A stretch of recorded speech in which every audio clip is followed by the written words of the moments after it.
Hello kids, this is me Sadaf Sayyadyam, a representative from Radiance Academy, today bringing to you a new topic that is excretory system.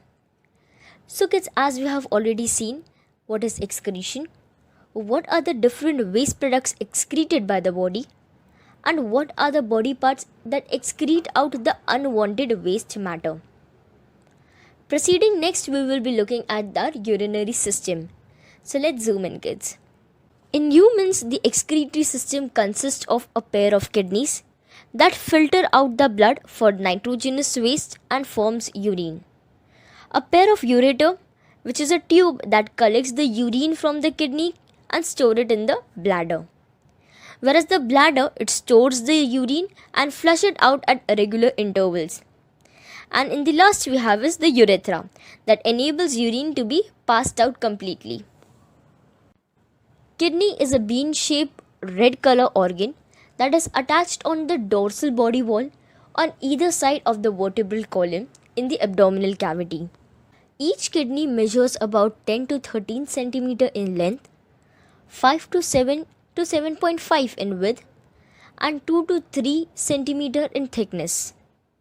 It weighs about an average of 120 grams to 170 grams.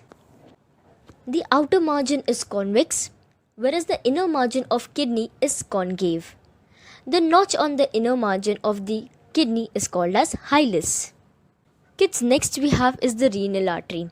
Renal artery brings blood to the kidney from heart, which enters through the hilus. So the renal artery, it enters through the hilus and it collects blood from heart and it brings into the kidney so that it can be filtered out.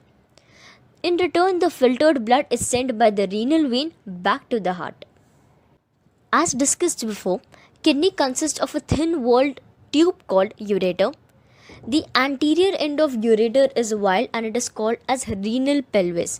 So kids, if you see in the next image, you can make out the renal pelvis which has a broad end towards the kidney.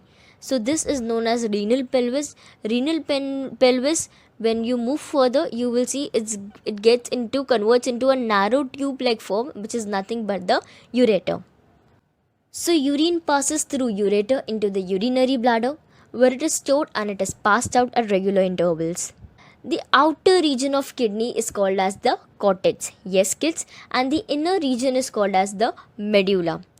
So in the inner region, that is in the medulla, we have 9 to 12 pyramidal-like structures, as you can see in your diagram as well, which is on your screen, which have a broad base at the cortex. यानी इनके पास एक triangular pyramidal structure होता है.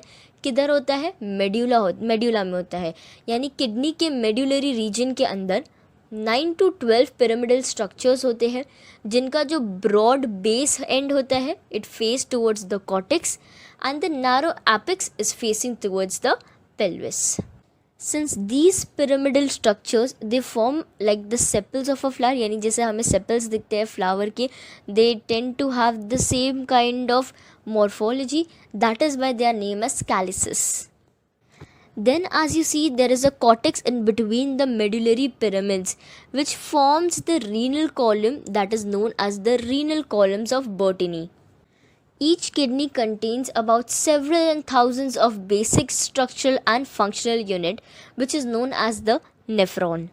This unit helps in filtering our blood and leads to the formation of urine. Nephron consists of Bowman's capsule, proximal convoluted tubule, loop of Henle, distal convoluted tubule, and collecting duct. So these are the different parts of a nephron that we are going to further have a look at. So kids, proceeding with the first part, that is the Bowman's capsule. Bowman's capsule is the first part of the nephron. It contains a tuft of capillaries, entangled tuft of capillaries. The entire tuft of capillaries is called as glomerulus. The Bowman's capsule along with the glomerulus is called as the Malpighian body. So here the blood enters into the Bowman's capsule by the afferent arteriole and it leaves by the efferent arteriole. So there are two kind of arterioles, okay. One is known as the afferent arteriole through which the blood enters in, and the other is known as the efferent arteriole through which the filtered blood exits out. The next part of the nephron below the Bowman's capsule is called as PCT, or you can also call it as proximal convoluted tubule. Proximal convoluted tubule further forms the loop of Henle. So the descending and the ascending loop, it forms like a hairpin structure below the PCT, which is called as the Henle's loop. Then we have is the distal convoluted tubule. This opens into the collecting duct. The collecting duct collects all the urine that has been formed into the nephron, and it allows it to pass through the ureter into the urinary bladder, from where it can be smoothly excreted out. Here is one last point to note, kids, which is also important. That is the Malpighian corpuscle, that is the proximal convoluted tubule, the Bowman's capsule, the Malpighian body. ये तीनों चीज़ they are situated in the cortical region of the kidney, whereas loop of Henle, it dips into the medullary region of kidney. So what are the three things that remains in the cortex region? One is the Malpighian body that consists of Bowman's capsule and glomerulus.